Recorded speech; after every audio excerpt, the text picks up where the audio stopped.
I look back at that tournament and I just think it was unbelievable, like one of the best ones that I've been involved in terms of getting to visit all the different places and have your family follow you around. The fans absolutely loved it. But I think when you're over there, like I always say, when you're in a tournament, you just tend to be in your own little bubble and you don't really understand what's going back on at home. And especially with the time difference as well, it was quite hard to have that connection. The games were on late over here, and we knew that there was a lot of excitement back at home, but we didn't realise until probably we got back that it actually changed women's football for the better. I think obviously there wasn't that much expectation on us to go and do amazingly well. I think people would have been happy with us to get out of the group. We knew that we could do something special, and I think that's where the confidence grew. But I think we went over there quite quietly, and there wasn't that much hysteria in comparison to the last World Cup. That quarter-final, you're going up against the host Canada, when everyone just went, this is an occasion, this is a moment. Can you remember that game? Everybody asks us what my favourite ever game was, and I think that's still up there in terms of, for one, we're playing the host nation. There's 50,000 people there, 50,000 Canadians that I want you to fail and get beaten. There was so much build up prior to the game, and it was another chance to create more history. And I think we all focused on that, trying to create memories, not just for us, but our families and the fans as well, and leaving a little bit of a legacy. I believed in my team, and I think the atmosphere kind of spurred us on even more. We were the underdogs, and to get that first goal and to hear how silent the stadium was probably one of my favourite ever moments. But how do you then go from that to the preparation for the semi-final? You've made history already, right? What are you saying in the dressing room, on the training ground, to your teammates? It's mad because obviously when you speak about it, I've got a little bit of goosebumps there because I can just remember us going, right, okay, we've got 2 more games. And I think that's how we started to kind of see it in our head, was like, right, okay, there's 3 games in the group, then there's 2 more to a semi-final, and there's 2 to a final essentially. And we always had a day off after the game. It was kind of recovery and do what you want, get out of the hotel, go and see wherever we are. And then the next day would be travel and preparation. And then it was game day then. It was kind of, we're going to Edmonton, we're going to go and win.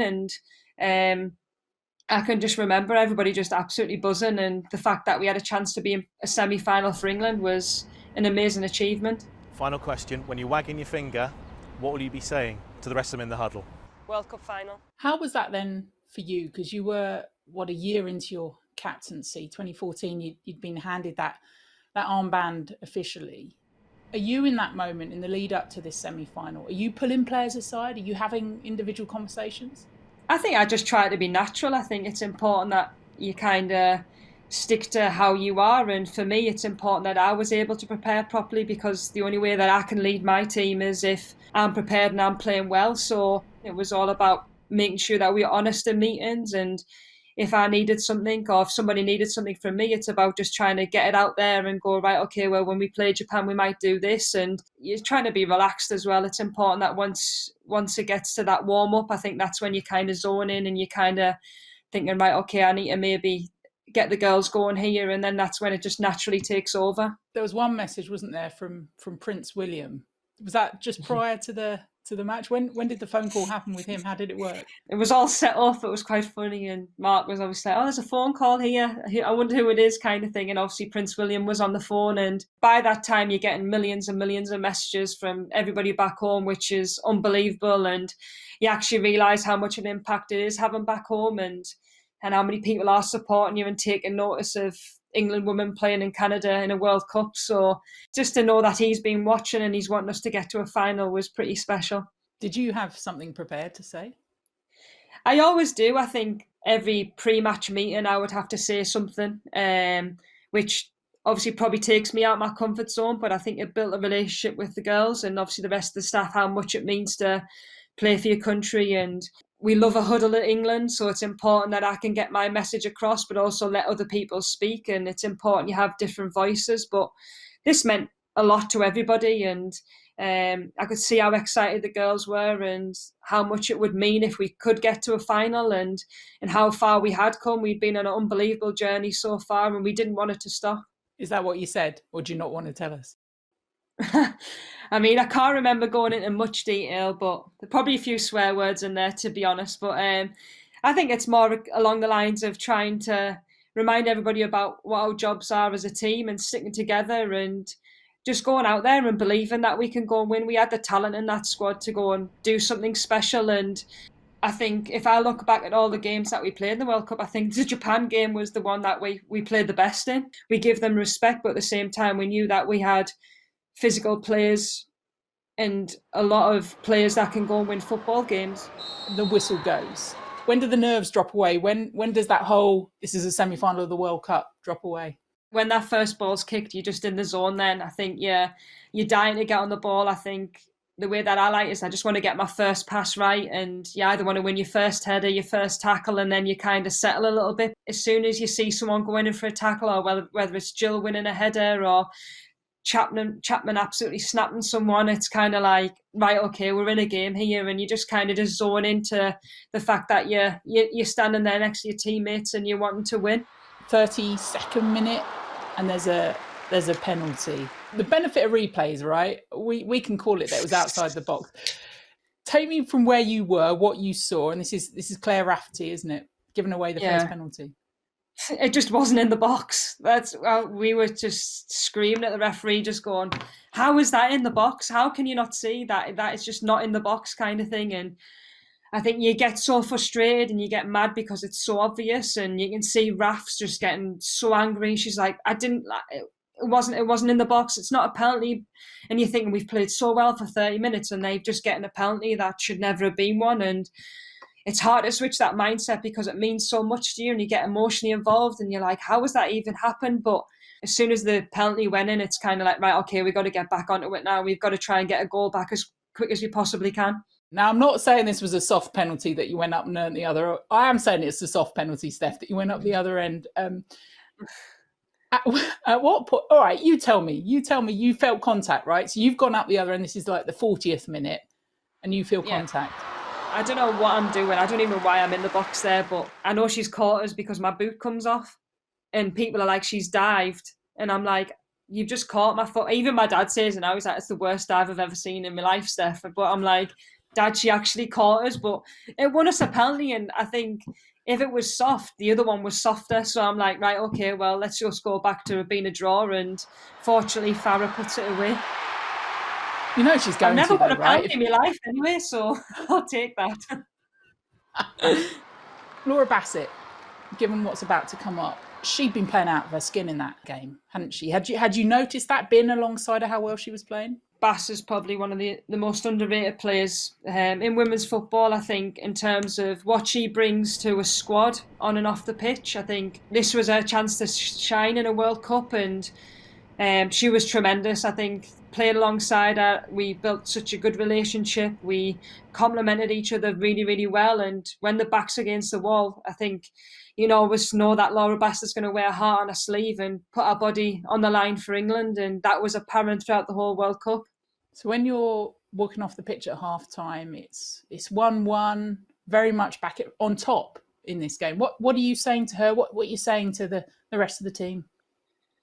I think it's just to kind of carry on what we've been doing. I think as a team, it was important that we kept on getting the press right. We kept on being physical and we kept on being direct, and it caused them a lot of problems. So it was quite a relaxed changing room at half time. We had to start bright in the second half and we had to give more of what we had to Japan and be more of an attacking force over the next 45 minutes. And there were really good chances for England in that 45.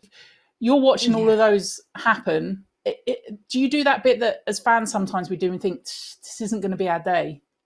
No, not at all. I think I knew we were going to get, I felt as though we were going to get one. It wasn't one of them ones where we weren't creating anything, it was better that we were hitting posts and getting chances from Jill's headers and obviously Tony's strike as well. And Ellen came on and played well. And when you stand in the back, you're a little bit of a fan as well. You're like, oh, come on, girls, let's get this in kind of thing. But I don't know, it was just a bit of a one where you're just like, we just need one. We just need that little bit of luck to go in. Do you remember when you looked up at the clock or when you knew that it was counting down to that 90? I know, because it was getting so hot and the legs are starting to get a little bit tired. The tempo of the game's been ridiculous. So you're kind of peering up and you're just thinking, when can I get a drink? When can I get a little bit of a breather, and it's like, right, okay, we've got 10 minutes to go, let's get this job done kind of thing, ladies. It's kind of like you're playing a little bit of game of chess. They don't really want to attack. We're trying to attack, but it's not really coming off as much as we wanted to. But still, when it gets to 86 minutes, I'm still thinking this England team, we can score whenever we want to score if we wanted to. And that was apparent with the chances, like you said, that we were creating. Right. I'm ready to pull that plaster off. I think it's officially the 92nd minute, whatever minute we're in. Extra time's coming. Tell me where you are, what you can see, and what you remember.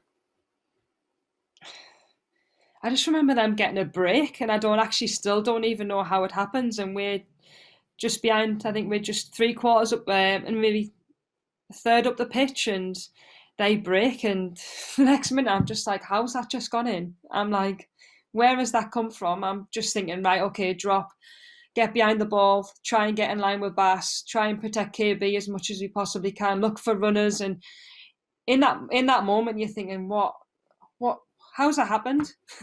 It's just madness. I think in that moment you just don't actually know. You're just so delirious. You're at 92nd minute and you're thinking, okay, we're going in extra time here, and then all of a sudden it's in the back of the net. What's your instinctive first reaction after it happened? Get the ball back. I actually believe that we had a great chance if we got the ball back to go and get something. And it's not until really after the game that it really sinks in, I don't think. I think it's still a bit of a blur, and obviously devastated, and you're trying to pick people up around you as well, and including myself. Obviously, you'd work so hard, you're tired, and you're wanting to make sure that everybody's focused. But I mean, it's only natural to be disappointed, and especially at that late stage in the game. For those that weren't aware of what was going on, as you say, probably everyone that was watching it didn't know what had gone on, but it was a toe of Laura Bassett. It's an own goal. Japan are going through to the final. They win 2-1. It's the 92nd moment. When do you get that moment, Laura? Because I think I remember the players getting around her so that the camera couldn't get in her face, and they were trying to keep her away. When the final whistle goes, that's my first reaction, was to go to her. And Bass is so strong, like mentally, and to see her upset, I think obviously it breaks your heart, because I know how unbelievable she was that tournament. And if that happened again, it would never ever happen. It's probably 1% chance that ball goes in the back of the net, and you're just thinking, why? We played so well that game. That was something that we could have been sitting in a World Cup final playing against America, and we would have given them a great game as well. So we should have had that game buried by 75 minutes. But in World Cup football, it doesn't happen as easy as that. In that moment, you're thinking, oh, absolutely devastated. But obviously, you knew the focus was going to be on Bass, no matter how well she played that game or how well she played in the 5-6 games before that. And I think as a captain, but also as a friend, it was important that we were there for her. We showed our love. We came here to win a medal, and yeah, it might not be the one that we wanted, but we're going to go and we're going to win a medal for you, and you're going to be part of this team that makes history. If I'm being honest, I would prefer no one to know Laura Bassett's name. You know, I'd prefer everyone to know Mark Sampson and Steph Houghton for lifting that trophy. I'm just so thankful that the country really is supporting me and the Lionesses and our journey. We came out here to win the World Cup. Unfortunately, that dream's over, but we came out here to inspire a nation, inspire people, and it's just incredible that people have fallen in love with these people, and it's just been absolutely brilliant. For her to be able to do that interview and speak so bravely and honestly about that moment, I think that was kind of a little bit of closure in terms of for her to give her the best chance of being able to play against Germany a bronze medal game. It was important that she did that and she got that off her chest. So was the clear message then, we're going to go and win this medal for you, Laura? Yeah, I think everybody had that motivation, but for ourselves as well, I think we'd worked so hard to get in this position that nobody ever expected us to be able to come back from a World Cup with a medal, and to be able to go and beat our arch rivals to a bronze medal would have been the perfect end in the best scenario we possibly could have been in. So I know for a fact straight after the game was like, right, we're going to win this medal. I was probably swearing a little bit as well, but I won't swear on here. But it was like, we're going to bring a medal home, and we've got the squad to do it. We just need to make sure that we switch off a little bit, and then we get ready to go on the training pitch whenever the boss wanted us to. You were staying in the same hotel as the German team, weren't you? Yeah, it's quite interesting World Cup when that happens. I don't know how like when you got to pass each other at breakfast, But as you say, this was a moment, given all the times that they'd beaten you in the past, was that the one you thought, there is no way we're losing this game? Some things are meant to be, and obviously the feeling I had against Japan in the semi-final, I knew we had an unbelievable chance, but then once that chance is gone and you get at this point, you're like, we can't let this chance go. We really, really can't. Like, this is something like, this is like do or die kind of thing. And you just had this feeling that the girls, with the motivation of trying to come away from a World Cup with a medal, that was enough bonus for us to be able to go and perform. Wow, what a feeling. I think been an emotional rollercoaster over the last 2 days. You've seen the best performance by an English team for a long, long time, and to come away as bronze medalists, I don't think anybody expected that back at home, and hopefully we've made the whole nation proud of us. Obviously everybody was absolutely buzzing. I think everybody was just couldn't believe that we'd firstly beat Germany for one, in the way that we did. Obviously going extra time, winning a penalty. We defended really well. We changed the system again. So we learned a system within a day to then be able to come away with a bronze medal and have so many friends and family and know how hurt we were 2 days before. It just made it even more special. And to see everybody's smiles on their faces was a special moment in England's shirt. The reason I mentioned you were in the same hotel as Germany is because I seem to remember, although it's very hazy, there was a party afterwards, and the rumour did the rounds that Germany had ordered all this. They were so confident they were going to win. They'd ordered all this alcohol into the hotel, which of course they didn't use, and they went up to their bedrooms. Yeah, and we drank it. Yeah, yeah. Never such a sweet taste, eh? Yeah, exactly. Never took my medal off for about 4 days, I think. And there was also a beautiful moment. Laura came into the room and the whole hotel started singing "There's Only One Laura Bassett."